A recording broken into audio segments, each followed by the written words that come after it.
Om Namo Bhagavate Vasudevaya. Om Namo Bhagavate Vasudevaya. Om Namo Bhagavate Vasudevaya. Narayanam Namaskrityam Naram Chaivam Narottam Devim Saraswatim Vyasam Tato Jayamudirayet Nashtaprayeshu Bhadreshu Nitya Bhagavata Seya Bhagavate Uttama Shloke Bhaktir Bhavati Naishtiki Hare Krishna Krishna Krishna Hare Hare Hare Rama Rama Rama Hare Hare Hare Krishna. Welcome to this discussion on Srimad Bhagavatam. Today we will be discussing about the second chapter of Canto 1. So, in second chapter of Canto 1, we will be majorly discussing about the title of the chapter is Divinity and Divine Service. There are 34 shlokas here, and so if you see the themes in this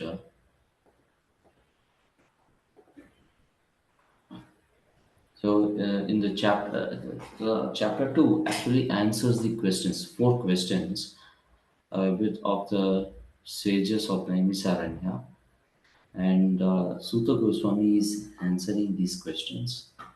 So the first question that was asked by them is, what is the absolute and ultimate good of all people? So the answer to this question is unmotivated and uninterrupted devotional service. What is the essence of all scriptures? Bhakti is the essence of all scriptures. That is what is answered in Shloka number 7 in second chapter. Then, why did Lord appear in the womb of Devaki as son of Vasudeva? This is answered in 34th Shloka in this chapter.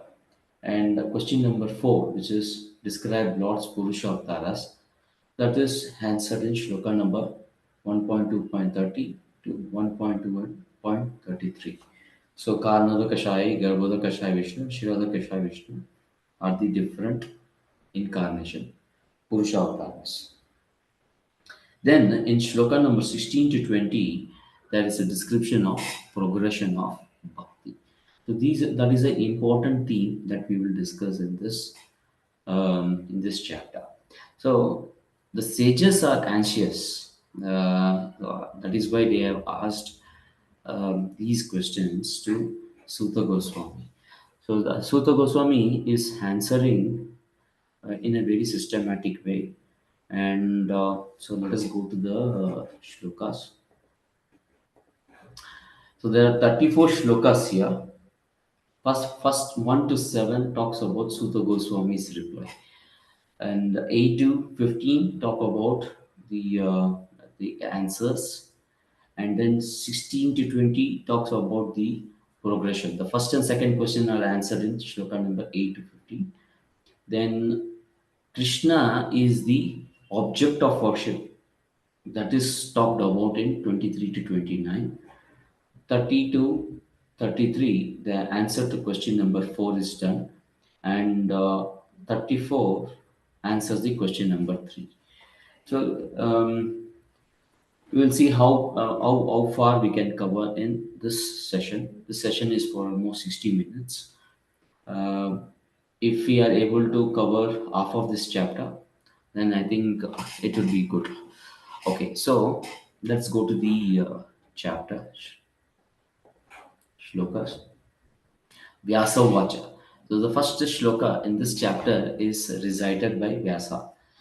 Iti samprashna samvisto vipranam raumaharshani प्रतिपूज्य वचस्तेषां pravaktum upachakrame. Viprana. Viprana means Brahmanas.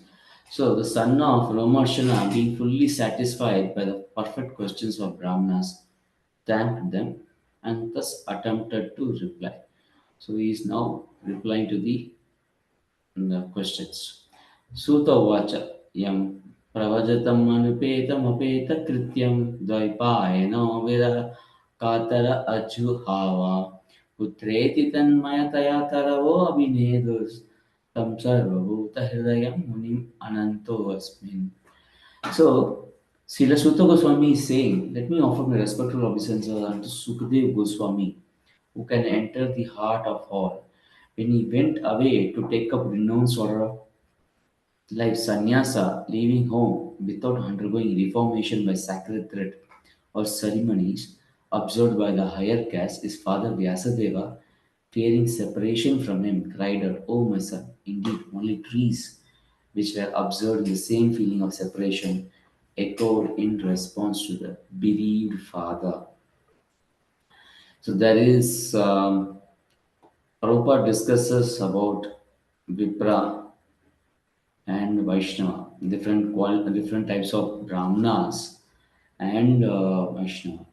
So here, Srila Sukadeva Goswami was a Vaishnava from the beginning. Therefore, there was no need for him to undergo all process of Varnashrama.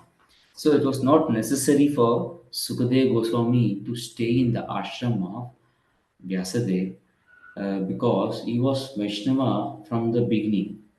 So anyone therefore who becomes Vaishnava is accepted as first class, accepted by first class Vaishnava, Uttamadikar Vaishnava is also already considered a Brahmana regardless of his birth or past deeds. So that is why he was leaving the house of Vyasadeva.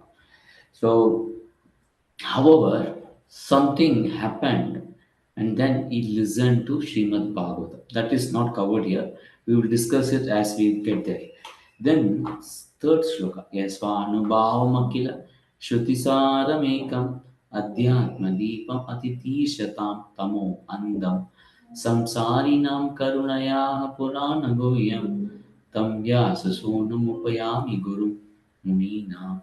Let me offer my respectful obeisances unto him, Shuka, the spiritual master of all sages, son of Vyasadeva, who out of his great compassion for gross materialists who struggle to cross over the darkest regions of material existence, spoke this most confidential supplement to the cream of Vedic knowledge after having personally assimilated it by experience. So, Prabhupada is writing here about Sutta Goswami, um, what he has done. Srila Sutta Goswami practically summarizes complete introduction of Srimad Bhagavatam in this particular shloka. Srimad Bhagavatam is a natural supplementary commentary on Vedanta Sutra. Vedanta Sutra or the Brahma Sutras were compiled by Vyasadeva with a view to presenting just the cream of Vedic knowledge. Srimad Bhagavatam is a natural commentary on this cream.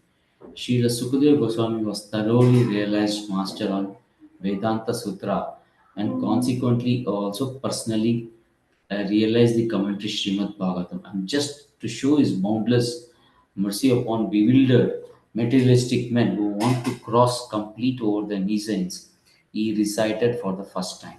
So this also to a large extent tells that whatever Shukadeva Goswami Srimad Bhagavatam is the essence of all Vedanta Sutra, which is going to solve all problem of the people, bewildered, materialistic men. Then there is one interesting point here. Uh, Srimad Bhagavatam is one unrivaled commentary on Vedanta Sutra. Sripad Shankaracharya intentionally did not touch it because he knew that the natural commentary would be difficult for him to surpass.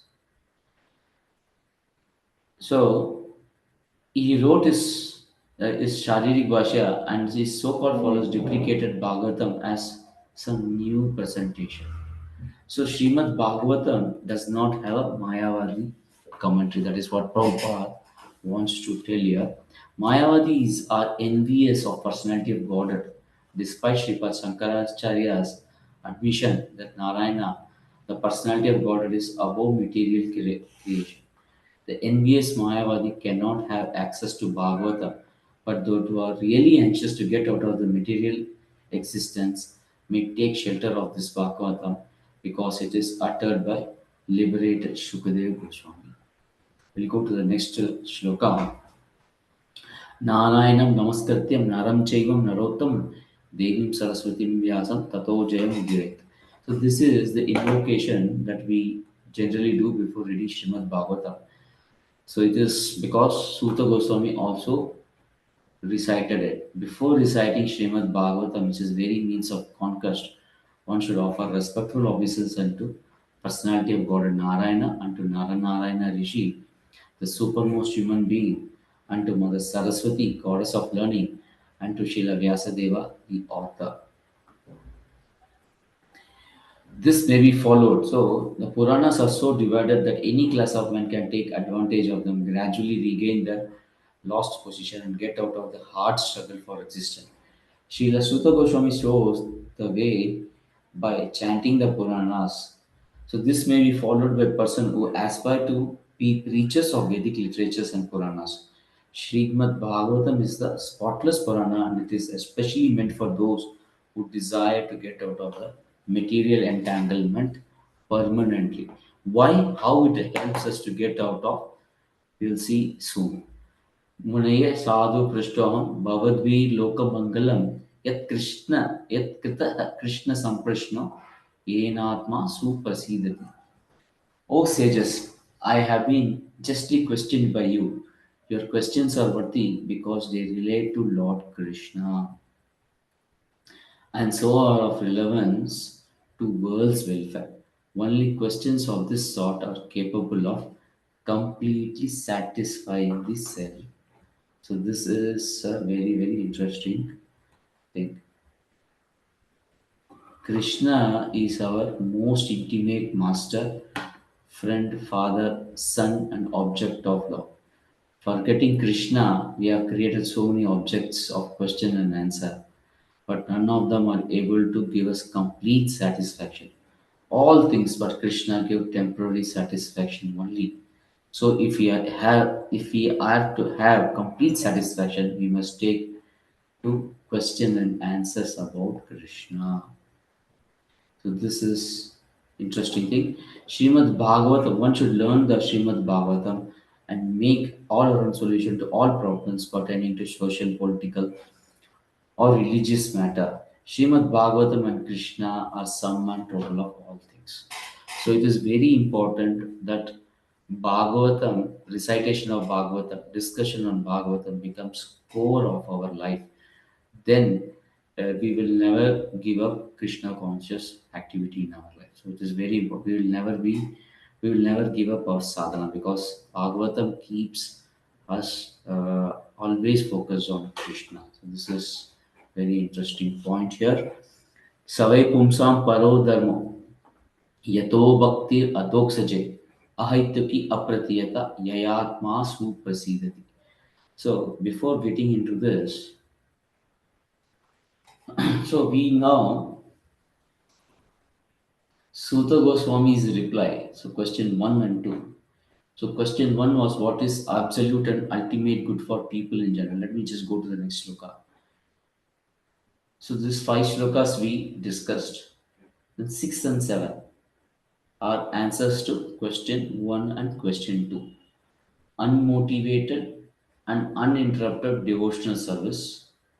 Bhakti leads to costless knowledge and detachment. That is the essence of all scripture. Knowledge means knowledge of Lord's form, name, qualities. Costless means devoid of any desire for liberation. These two questions has only one answer, which is bhakti. So, what is absolute and ultimate good for people in general? It is unmotivated, uninterrupted devotional service. What is essence of all scriptures? Bhakti is the essence of all scriptures. So, this is so sixth and seventh convey this. Let us go to the shloka now. The supreme occupation, dharma for all humanity, is that which by which men can attain to loving devotional service unto transcendent Lord. Such devotional service must be unmotivated and uninterrupted to completely satisfy the self. In this statement, so here this is the answer, but Prabhupada makes one interesting observation here. We have purposely denoted dharma as occupation because the meaning of the word dharma is that which sustains one's existence. A living being's existence Sustenance of existence is to coordinate his activities with eternal relationship with Supreme Personality of Godhead. So our existence in this world is to serve Supreme Personality of Godhead. Krishna is the central pivot of living beings and is all attractive living entity or eternal form amongst all other living beings or eternal forms. Each and every living being has its eternal form in spiritual existence, and Krishna is the eternal attraction for all of them. So one can realize it has a devotional service. This relationship of servant and the served is most congenial form of intimacy. So we are always servant of Krishna. So one can realize it as devotional service progresses. Everyone should engage himself in transcendental loving service of the Lord, even in the present conditional state of material existence. So how are we doing that? We are doing it by following four regulatory principles, chanting 16 rounds, getting up early in the morning, doing Mangalarti, and then reading Srila Prabhupada's books. When we do this, that is our Dharma, that which can sustain our existence in relationship with Krishna. So, our occupation is as a devotee is to engage ourselves in service of Krishna. So that is the main thing. So this must be unmotivated. We get up early in the morning not for anything else but to engage in the service of Krishna. So that is what we need to understand here. Okay, so and it is uninterrupted. We need to do it every day without without any holidays. There are no holidays in devotional service, and we should be remain keep ourselves engaged 24 bar 7 in service of Krishna. So that is how we can progress in path of bhakti. Now go to shloka number 7. Vasudeve Bhagavati Bhakti Yoga Prayojitah Janayati Ashu Vairagyam Jnanam cha yat ahaitukam.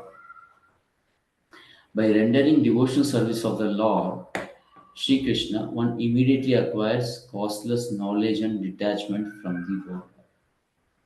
So, practice of bhakti will result in what?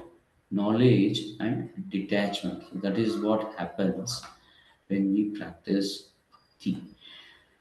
So, Prabhupada here is making one important thing. The whole spiritual process leads to perfect knowledge of everything material and spiritual, and results of such perfect knowledge are that one becomes detached from material affection and becomes attached to spiritual activities. So, as soon as we engage in service of Krishna, we know that we need to accept few things and we have to reject some things. We don't take food which is not offered to Krishna. We focus time on devotional activities. We do not spend time on frivolous activities.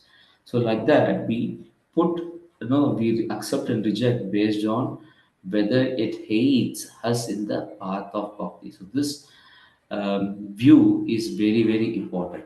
So, this results in knowledge about Krishna helps us to detach ourselves from onion, garlic, sleeping late in the morning, then taking food which is not offered to Krishna, all this we reject. So that is detaching ourselves from things which does not help us in Krishna conscious activity. So, so just going back to the point here, unmotivated, uninterrupted devotional service the knowledge results in knowledge about Lord's form, name, qualities, and how we can do that. And this results in getting ourselves detached from unwanted things which does not support us in Krishna consciousness. So, this two questions are answered in shloka number 6 and 7. Now, let us go to the shloka number 8 to 15. So, shloka number 8, there talks about attraction for Krishna. What is Krishna? Why Krishna's attraction is very important, and liberation. is not for material gain. Whatever we are trying to do in our Krishna conscious activity is not having anything to do with material things. And then there is why. What is our goal? How? Why we are performing devotional service? So we are inquiring on the absolute truth, and that is when we get clarity, we do engage ourselves in devotional service. Now, then shloka number 11 talks about absolute truth. Then there is one more definition of absolute truth. The first shloka of Srimad Bhagavatam, Om Namo Bhagavate Vasudevaya Janmadi Esayata, that also defines absolute truth. But there is one more definition here. Then bhakti is the process for realizing the absolute truth is there. In second shloka of Srimad Bhagavatam, the first shloka was talking about absolute truth. Second shloka was talking about Srimad Bhagavatam. But here, the subsequent shloka is talking about bhakti. Then we talk a lot about Varnashrama system because Varnashrama system helps us to focus on spiritual life and do not come out of this hectic material life so that we can spend more time on Krishna conscious activity. So that is why Varnashrama is very important because goal of Varnashrama is bhakti. Then what is one point of attention for bhakti that we will see in shloka number 14. Then there is a shloka where we talk about sword of knowledge. So there is little bit relationship with this shloka. There is a shloka in which this shloka is taken from Vishnu Sahasranam where the names of Vishnu is talked about. So shloka number 120 talks about Shankabran, Nandaki, Chakri, Sharkadanva, Gadadhara, Ratangapani, Akshobhya, Sarva Praharanayudha. So Lord Krishna holds Panchanjanya, which is Shankabrit. Then Nandaki. Nandaki is the sword. So if you see, the sword is described by Baldev Vidyabhushan as manifestation of transcendental knowledge. Hence, there is a relationship to the shloka number 15. So, this translation which is given here is from Baldev Vidyabhushan's commentary on Vishnu Sahasranam. Of course, there is a description of other weapons, but I'm just focusing on Nandaki, Nandaki sword, which is manifestation of knowledge. So, this Nandaki is one of the names of Krishna because he holds this Nandaki sword in his hand. With this note, let us go to the shlokas. Shloka number 8. Dharma svanustita pumsam vishvakshenu katasu yah nautpadayat yadirati shrama hi kevalam. The occupational activities a man performs according to his own position are only so much of useless labor if they do not provoke attraction for message of personality of God. For example, we spend too much time on Facebook. We spend too much time on watching movies. These are also activities, but these activities do not provoke attraction for personality or message of the personality of God. What will improve our attraction? By studying Srimad Bhagavatam, by studying Bhagavad Gita, we get more attraction for Krishna. By chanting his holy names, by taking prasadam, by visiting temple, taking association of devotees. By this, we will be able to get attraction for message of the personality of God. So otherwise, all other activities are just useless labor. Shrama eva hi kevala. Useless labor. So Prabhupada makes one interesting observation here. He says that even the activities of Salvanists are considered to be useless because of the failure to pick up the fountainhead of all liberties. The gross materialist can practically see that his material gain is limited only to time and space, either in this world or in other. Even if it goes up to Shvargaloka, he will not find he will find no permanent abode for his anchoring soul. Anchoring soul must be satisfied by perfect scientific process of perfect devotional service. Okay, so satisfaction of the soul is possible only by serving Krishna, not by any other activity. So that is why we have to get ourselves engaged in the service of Krishna. I'll go to the next shloka. धर्मस्य हि अपवर्गस्य न अर्थो अर्थाय उपकल्पते न तस्य धर्मैकान्तस्य कामो लाभाय हि स्मृता. All occupational engagements are certainly meant for ultimate liberation. They should never be performed for material gain. Furthermore, according to sages, one who is engaged in ultimate occupational service should never use multiple material gain to cultivate sense gratification. All occupational engagement. For example, somebody is engaged in preaching activities, spreading the message of Srimad Bhagavatam. He should not get paid for it. If he gets paid for it, then it is resulting in material gain. Uh, okay, if it is going to get in material gain, but if it is used for serving devotees or for temple construction or for book distribution, then that is not cultivate sense gratification. So we need to ensure that whatever, whenever we get donations, it is used in service of Krishna, not for our sense gratification. Otherwise, it will not result in liberation. Liberation means, in this case, giving up the material life and going back home, back to God. So that is what it means. One should not engage himself in any sort of occupational for material gain only, nor should material gain be utilized for sense gratification. How material gain should be utilized is described as follows. So you can see 10th shloka. Kamasya nendriya priti labho jiveta yavata jivasya tattva jignasa na artho yes cheha karma bihi. Like desire should never be directed towards sense gratification. One should desire only a healthy life or self preservation. Since a human being is meant for inquiry about absolute truth, nothing else should be goal of one's work.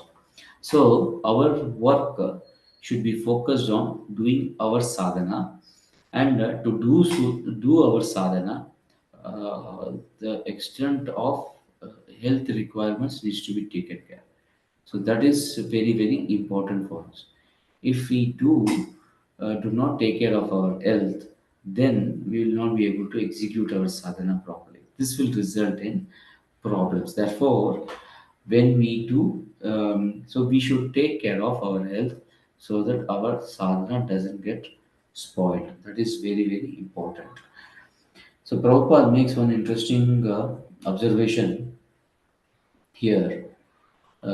Senses are not meant for unrestricted enjoyment. For example, marriage or combination of a man with a woman is necessary for progeny, but it is not meant for sense enjoyment. In the absence of voluntary restraint, there is a propaganda for family planning, but foolish men do not know that family planning is automatically executed as soon as there is a search for absolute truth. So, if we engage our life for satisfaction of Krishna, dovetail our life for Krishna's activities, then there is no question of any artificials, um, artificial family planning. So family planning will happen automatically.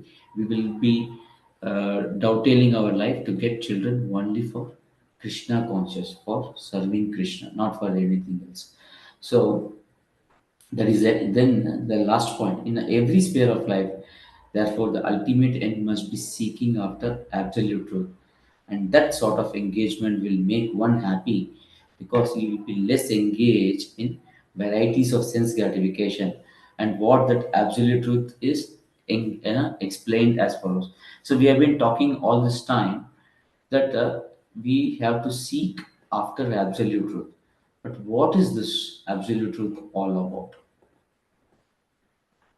वदन्ति तत् तत्त्वविदस् तत्त्वां यज्ञानमद्वयं ब्रह्मेति परमात्मेति भगवान इति शब्देत. The learned transcendentalists who know absolute truth call this non-dual substance Brahman, Paramatma, or Bhagavan. So Prabhupada, if you see in the Bhagavad Gita, second shloka, the second chapter, Sri Bhagavanu Vacha. For that, Prabhupada has given a very good explanation of what is Bhagavan, Paramatma, and Brahman. So we can. So in short, for us, Prabhupada never gave any doubt. Bhagavan means Supreme Personality of Godhead, Krishna. So it is very important that we focus on it. तच्चद्ददानमुनियो ज्ञानवैराग्ययुक्तया पश्यन्ति आत्मनि चात्मनां भक्ताय शुद्धग्रहीतया. A seriously inquisitive student or sage, well equipped with knowledge and detachment, realizes that absolute truth by rendering devotional service in terms of what he has heard from Vedanta Shruti. So Prabhupada here gives example, tells devotional service, which is based on foreground of full knowledge combined with detachment from material association and is fixed by oral reception of Vedanta Shruti, is the only perfect method by which the seriously inquisitive student can realize the absolute truth. Devotional service is not, therefore, meant for less intelligent class of transcendentalists. There are three classes of devotees, namely first, second, and third. Third class devotees are neophytes who have no knowledge, are not detached from material association, but are simply attracted by preliminary process of worshipping deity in the temple called material devotees, are not are more attached to material benefit than transcendental. Therefore, one has to make definite progress from material devotional service to second class. In second class position, the devotee can see four principles in devotional line, namely personality of Godhead is devotees, the ignorant and the envious. One has to raise himself at least to the stage of second class devotee and thus become eligible to know the absolute truth. The third class of devotee therefore has to receive instructions of devotional service from authoritative sources of Bhagavata. So, this Vedanta Shruti means one has to hear from bona fide Acharya. So, in our case, the bona fide Acharya, we are all in third class, we are all like neophyte, in neophyte situation. Therefore, we need to read Prabhupada's books. Then only we can realize the absolute truth, and at the same time we have to do service. So there is we have to hear and act, so that it goes together. We have to read Prabhupada's books and then do definite physical activity for Krishna. When we do that, then only we will be able to realize the absolute truth, realize Krishna. We will get some small bursts of bhakti in our heart, and we can make definite progress in our devotional life. Now let us go to the next shloka. There are many points in this purport. I am touching only upon critical points so that it anchors our day-to-day activities. And when you read the purport again, you will be able to understand the overall scheme of these shlokas and why Prabhupada is writing here. So we can relate it with the entire Srimad Bhagavatam chapter and this particular shloka. So both way you can understand, have a lot better, deeper perspective as well as wider perspective. here. So now let us go to the 13th shloka. Ata pumbya dvijashreta varnashrama vibhagacha sva anutistasya dharmasya shamchidir haritoshan. O best among the twice born, it is therefore concluded that the highest perfection one can achieve by discharging duties prescribed for one's own occupation according to caste divisions and orders of life is to please personality of God. So Varnashrama institution is principally to enable one to realize the absolute truth. It is not for artificial domination of one division over the other. The aim of life, the realization of absolute truth, is missed by too much attachment to sense gratification, as already discussed here and before. The institution of Varnashrama is utilized with selfish men to post artificial predominance over weaker section. In Kali Yuga or in Age of Quarrel, this artificial predominance is already current, but the senior section of people know it well that the divisions of caste and orders of life are for smooth social intercourse and high thinking realization and not for any other purpose. Herein, the Bhagavatam is the highest aim of life or highest perfection of institution of Varnashram Dharma is to cooperate jointly for satisfaction of the Supreme Lord. So we need to cooperate among devotees. If you see in our society right now, we have people from different backgrounds. We have people from different countries speaking different languages. So these are all material divisions. But this material division should not come in our devotional life. So we need to cooperate among us in spite of all these differences so that we can focus ourselves on serving Krishna rather than focusing on the differences. Okay, so let's go to the next point. तस्मात् एकेन मनसा भगवान् सात्वतां पति श्रोतव्य कीर्तितव्यश्च ध्येय पूज्यश्च नित्यदा. Therefore, with one point of attention, one should constantly hear about, glorify, remember, and worship the personality of God who is protector of devotees.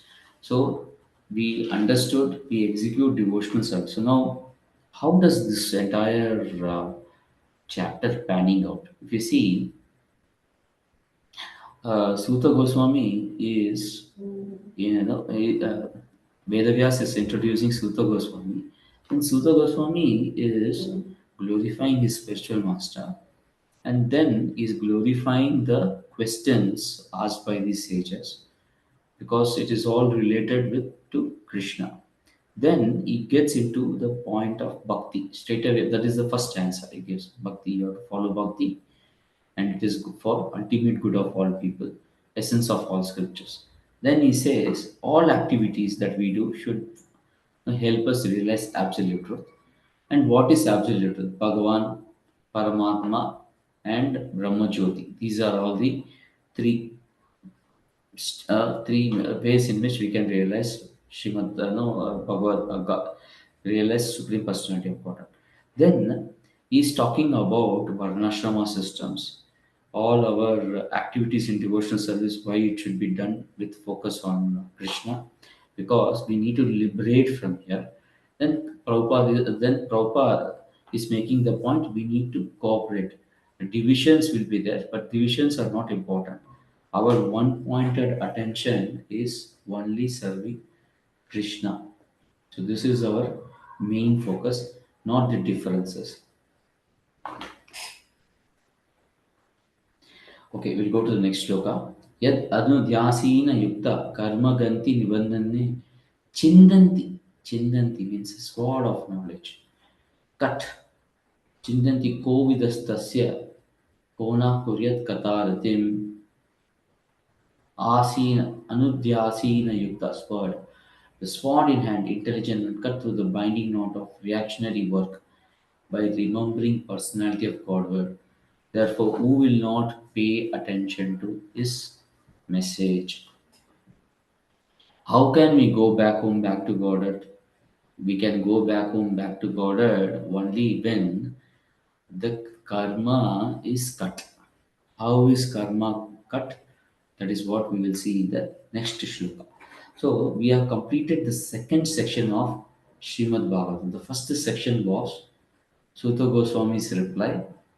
8 to 15. Why bhakti is the only focus of prescribed duty. Now, this section ended that by practicing bhakti, our reactionary work should get cut. And with this knowledge, we will not do any other work but just focus on bhakti. How is this bhakti progression happening? So, bhakti progression, so there are from 16 to 22, there are these many shlokas. So, we can relate this shlokas, which is seven in number, to one shloka from Vishwanath Chakravarti Thakur's description of 14 stages of bhakti. So the shloka reads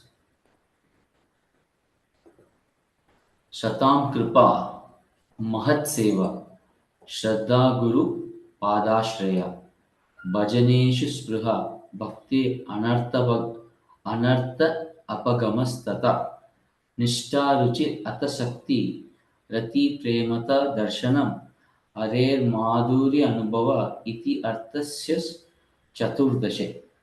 So what does this mean? It means at the dawn of one's spiritual life, one receives the mercy of great devotees. So one then engages in service of such devotees. Satam Kripa, mercy of great devotees. Mahat Seva means a service of such devotees. Guru Pad Shraddha, it results in development of faith in devotional service, that is Shraddha, after which one attains the shelter of lotus feet of bona fide spiritual master, which is Guru Padashraya. Then one then starts the process of bhajaneshu spruha. Advancement means spruha. Spruha bhaktir anartha pagamastata, after which one experience sincere hankering for devotional service. Bhaktir spruha. This is followed by anartha nivriti. We will be getting out of anartha means meaningless activities in our life. We will just remove. Removal of unwanted desires from our heart. This leads to awakening of stages of nishta, steady devotional service, which is ruchi, atasakti, ata asakti, followed by genuine taste in such service, followed by that is ruchi, followed by asakti, rati, attachment to the Lord. After this, one experiences intimacy and then develops prema. Rati, and then one develops prema, fully blossomed love for Lord. Premata darshana, that is blossomed love for Krishna. One can then have darshana, direct perception of the Lord, and then experience of madhurya, comprehensive sweetness of Lord. These are the 14 stages of advancement in true love. So we can see that we can link this shloka number 16 to 20 with each of the shlokas. So shloka number 16 focuses on Shatam Kripa, Mahat Seva, Shraddha, Guru Padashri. So let us, that means take association of senior devotees, engage, get opportunity to serve them, and then take shelter of the lotus feet. Let us go to the Bhagavatam shloka number 16. शुश्रूषु श्रद्धादानस्य Vasudev कथारुचि स्यन्महत्सेवया विप्र पुण्यतीर्थनिषेवना. By serving those devotees who are completely freed from all vice, great vice is done. By such service, one gains affinity for hearing the messages of Vasudeva. So, when you engage in service of senior devotees, then what happens is we get more interest to hear messages of Vasudeva. Sometimes we understand, see that we distribute book, and the people who purchase books suddenly become strong devotees. How? By reading Prabhupada's book, we take shelter of Prabhupada. We take his association. When we do that, immediately we get the attachment for devotional service. So if you see here, Shatam Kripa, Seva Shraddha, Mahat Seva, Shraddha, faith, Guru Padashya. Then immediately we take shelter of our Guru, and then Bhajaneshu Srila. We engage in the devotional service. In devotional service, one then starts process of bhajana. Then we advance. So let us see, when we read Prabhupada's book and take shelter of Guru, what happens next? And we do this with full faith. Shranavatam Swakata Krishna Punya Shravana Kirtana Irdayantasto hi Avadrani Vidunoti Shuhat Satam. So we get into Bhajaneshu. So yeah, in this place we see Shranavatam. Shranavatam means we hear, urge to hear message of Supreme Personality of Godhead. So it enters into our heart. Sri Krishna, personality of Godhead, who is Paramatma in everyone's heart, the benefactor of truthful devotee, cleanses desire for material attachment from the heart of devotee who has developed the urge to hear his messages, which are in themselves virtuous when properly heard and chanted. So when we read Prabhupada's books, somebody buys Prabhupada's books, he takes shelter of it, he takes Prabhupada's association, and then if he regularly reads Prabhupada's book, then he is of course going to chant Hare Krishna Mahamantra. He will read Krishna's name multiple times. Then there is cleansing of his heart. So this is what is happening, and he is gradually progressing in path of bhakti. Then bhakti anartapa gamas. So then he takes lotus feet of bona fide Swishmata and he engages in bhajana, and he advances, and then he develops deeper hankering for devotional service. So he identifies some specific service in temple and engages in that service for Srila Prabhupada's mission. So now, if we go to the next shloka here,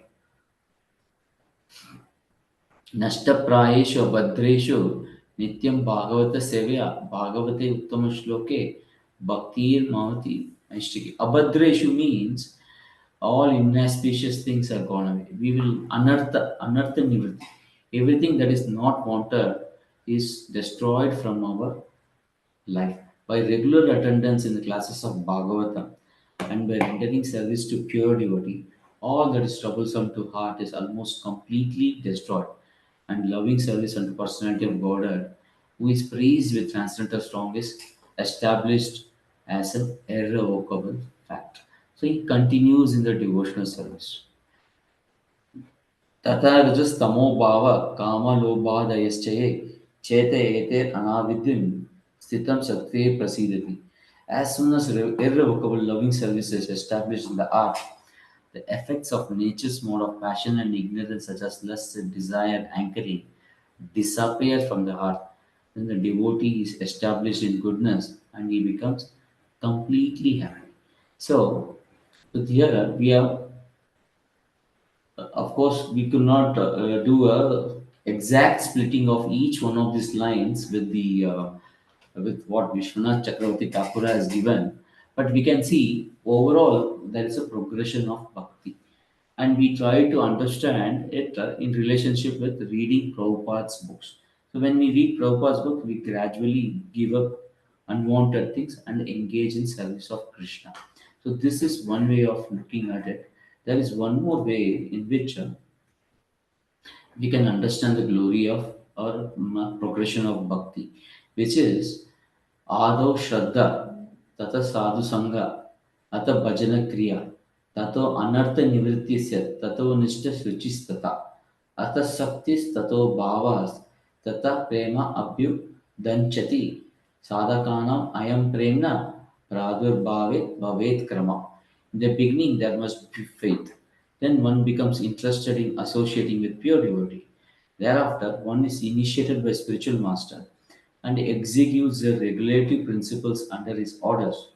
Thus, one is free from all unwanted habits and becomes firmly fixed in devotional service. Thereafter, one develops taste and attachment. This is the way of sadhana bhakti, the execution of devotional service according to regulative principles. Gradually, emotions intensify, and finally, there is awakening of love. This is the gradual development of love of Godhead for a devotee interested in Krishna consciousness.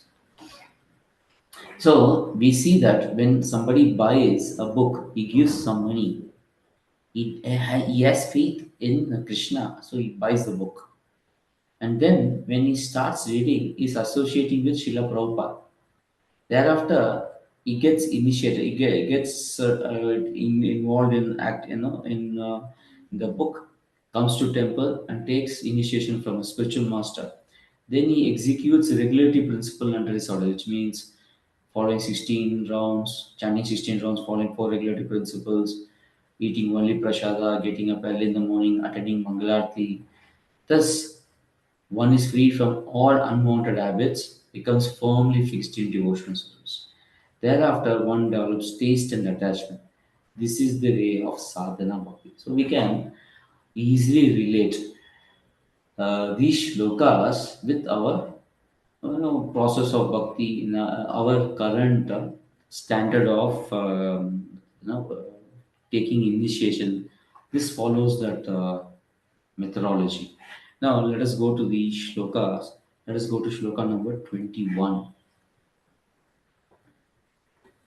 एवं प्रसन्न मनसा भगवत भक्ति योगता भगवत तत्व विज्ञान मुक्त संगस्य जायते.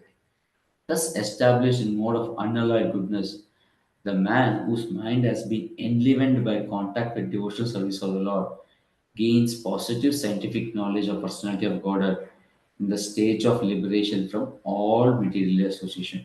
So this is as long as we stay in this condition, as long as we stay in this material world, we will still be engaging in the service of Supreme Personality of God. Once we complete all our activities, we go back home, back to God. So that is how this entire progression is here. Prabhupada makes one interesting comment here. The science of personality of Godhead is the subject matter for study by postgraduate students in spiritual life. Foolish men or men with poor fund of knowledge do not understand the Supreme Lord and they interpret Krishna according to their respective wills. The fact is, however, that one cannot understand the science of personality of Godhead unless one is freed from contamination of the material modes, even up to the stage of Brahmana. When a qualified Brahmana factually becomes a Vaishnava, in enlivened state of liberation, he can know what is the personality of God. So this is very interesting statement by Prabhupada.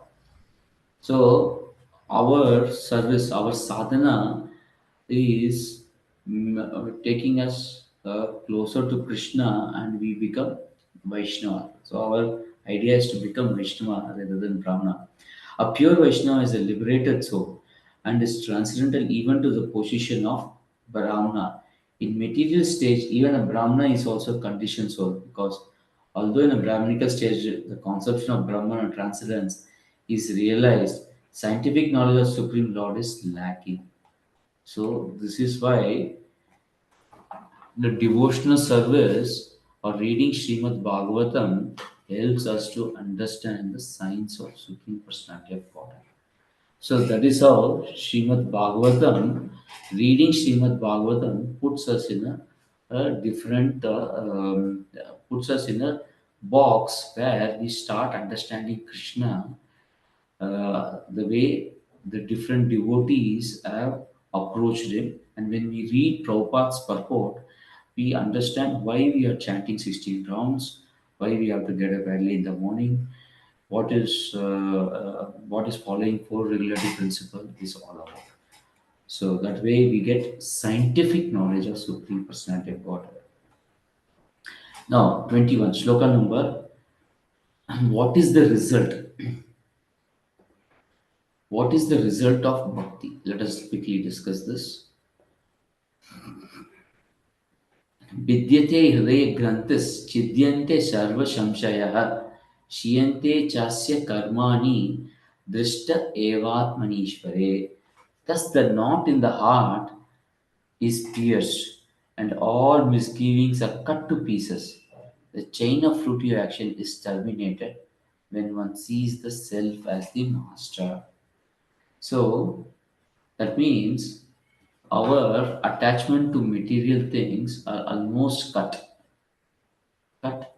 and all our karma is cleared. Sarva dharman parityajya mamekam sharanam raja aham tvam sarva papebhyo mokshayasyami masuchaha. That means Krishna is clearing off all our sins and sinful reactions. So because of that, the chain of fruity action is completely terminated. And because of this, we go back home, back to God. So you can see here, affirm that soul and supersoul are two different entities, qualitatively one, but quantitatively different. There are many other theories, but all these different speculations are at once cleared off as soon as Shri Krishna is realized in truth by process of bhakti. Shri Krishna is like a sun, and materialistic speculations about absolute truth are like darkest midnight. As soon as Krishna's sun is arisen in one's heart, the darkness of materialistic speculations about absolute truth and living beings are at once cleared. So it is very important that the darkness of ignorance is cleared. So Prabhupada is quoting here shloka number 10.11.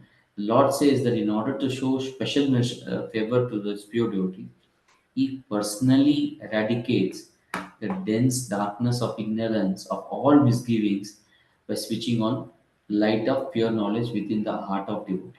So, if you see the second shloka, Dharma projita kaitavatra paramo nirma charanam shatam vedyam vastavam atra vastu shivadam tapatrayam mulanam Srimad Bhagavate Mahamunikate Kimma Parevishwara Sadhyo Hridaya Avrudyate Atra Kritivi Shushrushvi Tachana.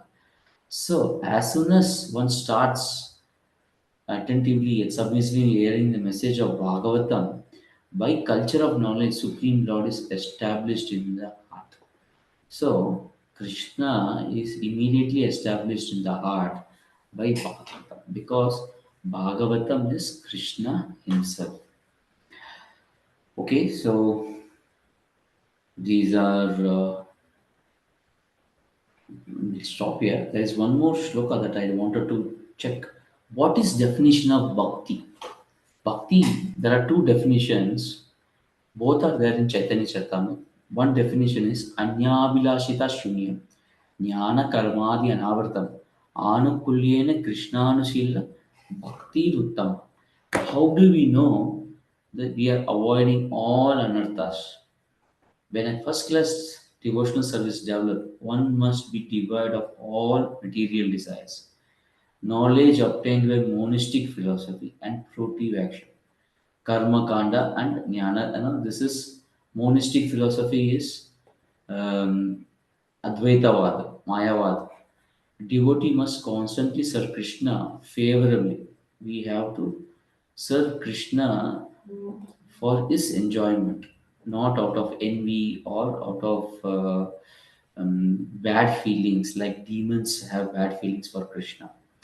As Krishna desire, what Krishna wants from us. Krishna wants that Prabhupada has given us. So Prabhupada has given us the methodology of sadhana bhakti, which is getting up early in the morning, chanting 16 rounds, following four regulative principles, eating only prasad, attend Mangalarti. When we do this, we'll stay among the association of devotees. When we do all this, automatically we follow what Krishna is desiring, what Prabhupada is desiring, and hence Krishna will approve it. So that is devotional service. There's one more definition: Sarvapadi Vinir Muktam Tat Paratvena Nirmalam Rishikena Rishikesha Sevana Bhakti Ruchyate. Bhakti or devotional service means engaging all our senses in the service of the Lord, the Supreme Personality of Godhead, master of all senses. When the spirit soul renders service unto Supreme, there are two side effects. One is freed from all material designation, and one senses are purified simply by being employed in service of the Lord. So, by reading Srimad Bhagavatam, all our senses are purified because the main thing is hearing and chanting. So when we do this, our senses are gradually getting purified. It's like Cheto Darpana Marjana. Our heart gets gradually purified. That is why we need to read Srimad Bhagavatam in a systematic way so that our understanding of why we are serving Krishna in this way, we will have deeper understanding. So, this deeper understanding will take us closer to Krishna and understand this philosophy of Gaudiya Vaishnava without any misconceptions. Okay, with this note, we will stop here. Vanchakalpatarabhyascha kripa sindhu bhayyevacha patitanam pavanebhyo vaishnavebhyo namo namaha. ग्रंथराज Shrimad Bhagavatam की जय, शील प्रभुपाद की जय, अनंत कोटि वैष्णव वृंद की जय, गौर प्रेमानंदे, हरि हरि, हरि बोल हरि।